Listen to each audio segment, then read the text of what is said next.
The defendant is charged with rape of a woman while intoxicated. In order to prove that this took place, the people must prove that 1. The defendant had sex with the woman, 2. The effect of an intoxicating substance prevented her from resisting, and 3. The defendant knew or reasonably should have known that an intoxicating substance would prevent her from resisting. This is defined as rape if the woman is unable to give legal consent. Legal consent means that the woman would be able to exercise good judgment, which means that she could understand the possible consequences and the act itself in question.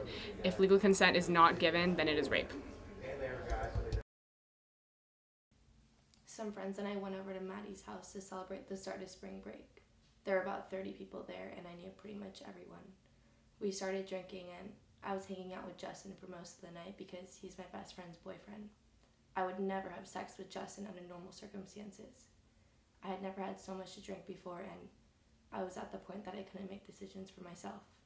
I don't even remember how much I drank. Some of my friends said that I had drank about 3 or 4 beers and played and lost beer pong, and I even took 4 shots because Justin bet that I couldn't. I had been hanging out with him most of the night, so I didn't really think much of it, but looking back on it, I realized I was way past my tolerance level before even making the bet. After that, I don't really remember much. I just remember following Justin to go get something, and after that, it was just a blur. But then Ben came in and found me in the bathroom, and at that point, I started to remember what had happened to me, and with Ben's help, I realized I had been raped. I didn't really realize how bad the situation was until we were on our way to the hospital. And when I got there, I found out my blood alcohol level was 0.15. There was no way I would have had sex with Justin. He's my best friend's boyfriend, and besides, I don't have sex when I'm drunk. I thought Justin was a good friend, and he raped me.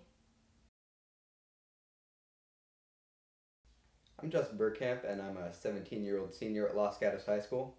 I've excelled academically throughout my time here, and next fall I'm scheduled to go to Duke University. When I'm not focusing on academics, I try to help out around the school. I'm a founding member of PAWS and the vice president of the Language Outreach Club. I've also been a part of the cross-country team for all 4 years. I like to go out and have a good time with my friends on the weekend, but I would never do anything like this. My friends and I heard about Madeline's party, and it seemed kind of fun, so we headed over. I think we got there at around 8:30. I saw a friend of mine playing King's Cup, so I went over to say hi. Tara was there. She was drinking, and she seemed to be having a good time. I was drinking too, so I didn't really notice how much she was drinking. At one point, a friend of hers did come over to me and asked me to watch how much she was drinking so she didn't get too drunk. And I went over to her and asked her if she wanted to switch to water, but she waved me off, said she was fine. At that point, I was pretty buzzed and wasn't thinking too straight. I know I flirted with her. It seemed pretty mutual to me, though. I asked her if she wanted to go upstairs so we could be alone, and she didn't really say anything, but she smiled and nodded yes, so we went up. We started kissing, and clothes started getting pulled off on both sides. We laid down on the bed. At that point, I put on a condom because I always like to be safe when I have sex. I'm not ready to be a dad. And plus, I wanted to protect from STDs. You can never be too careful with a girl like Tara, who has a reputation for being experienced. At no point did Tara tell me that she didn't want to have sex. If she did, I would have stopped right there. I would have respected her decision. I've known Justin for 10 years now, and we've always attended the same schools, all the way from Dave's Elementary to Los Gatos High. Justin is an outstanding guy, and he's one of those rare guys you can count on to always have your back. He's my best friend, and I completely trust him. Lots of us ended up at the same party on August 5th. Tara was drinking a lot, and she looked like she was having fun, so I didn't see the need to stop her.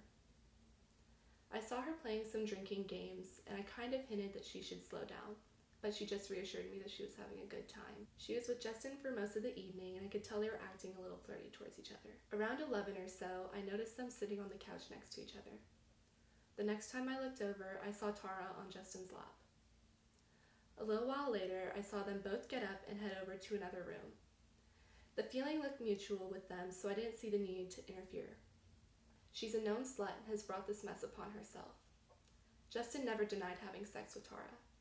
He said they were both really drunk and weren't capable of making good decisions.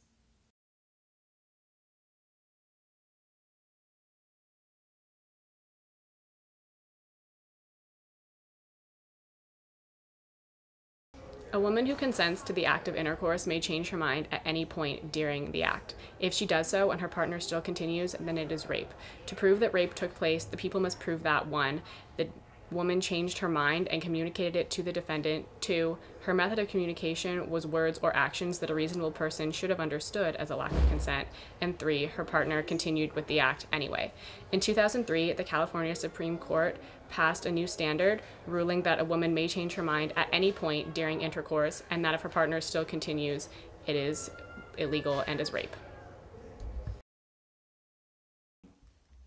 At my soccer game on the afternoon of April 12th, my best friend had told me she had been raped by my boyfriend at a party the previous weekend. I didn't believe her. Jack and I have been dating for 2 years, and we've been together for 11 months before we agreed to have sex. I know that my best friend is jealous of our relationship, and she openly admits to sleeping around. I was really upset, and I don't know why she would make up a rumor like that, so I wanted to talk to Jack. He had planned to get together at his house later that evening, so I figured we could talk then. I drove down by myself as I needed to leave early the next morning to attend church with my family. When I got there, I immediately found Jack and told him we needed to talk. Since several of our friends were already at the party, we decided to go into another room and talk. When I had repeated to him what my best friend had said, he had finally agreed that they had had sex, but it was consensual. I immediately started crying and I couldn't stop. Jack kept telling me how sorry he was and how much he loved me. He kept putting his arm around me, and at first I pushed him away. But I love him, or at least I thought I did. And after a while, I'd calmed down a bit. We kept talking and we finally sat down on the couch together. We started kissing, and one thing just led to another, and I thought if I had sex with him, I could erase the image of him with my best friend. But just as we were about to have sex, I freaked out and I knew that I couldn't go through with it, but he wouldn't stop. He wouldn't stop no matter how hard I tried to push him away from me. I kept telling him to stop, but when that didn't work, I started pounding my fists and pushing him away. He wouldn't stop, and finally, Kelly came in and told him to walk away, and Jack got up and stormed off. I would consider myself a very good friend of Ariana's. I met her in 7th grade, long before she met her boyfriend, Jack. When she and Jack started dating, it was apparent that he had an interest in sex, but he wasn't particularly pushy. He just talked a lot about it. Ariana wasn't totally against the idea, but she wanted to get to know Jack more before she actually did it. She cared about who her first time was with, and wanted to make sure that Jack was the right person. I quickly ran over to see Jack on top of Ariana. She was kicking and yelling and pounding on him, but he wouldn't let go. After I pushed him away, he told me to go away, and that they were just having sex. He grabbed her arms and forced himself upon her. She was crying really hard. Afterwards, I sat with her and talked about what happened. I know that Ariana is a very strong girl, and will tell others what she wants. If Ariana says no, it means no.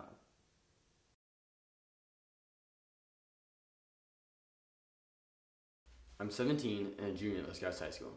I've been dating Ariana for over 2 years now, and we've definitely had a sexually active relationship. I stay busy with cross-country and track, but I still have time to focus on academics and social life. I love to stay physically active. It's on the track that I learn to lead, and I try to bring that into everyday life. Well, I love to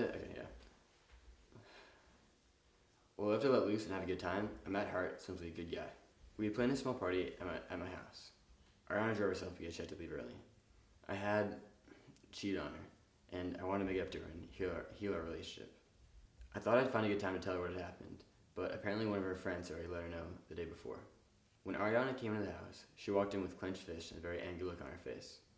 We decided to walk away from the party and talk about what had happened. She cried, of course, and I cried some as well. But after talking for a little while, we had reached an understanding that we both loved each other and wanted to stay together. Then we began kissing and started having sex. Everything started out normal. We both seemed to be enjoying ourselves. But after a while, she started freaking out. She started shouting stuff, and I didn't know what was going on. I tried to calm her down, but I never heard her say stop. If she had said stop, of course I would have stopped. I'm not that kind of guy to keep on going.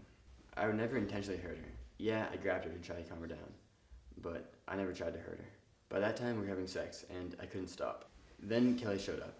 I didn't think he had any business showing up, but he stayed there and ruined the mood. After that, I decided to walk away.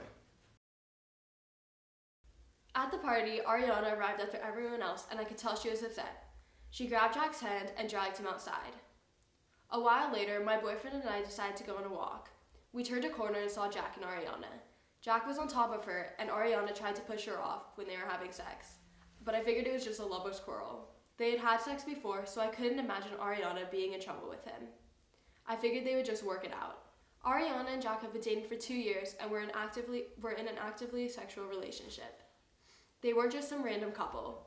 I knew about their long relationship and figured they could work things out on their own.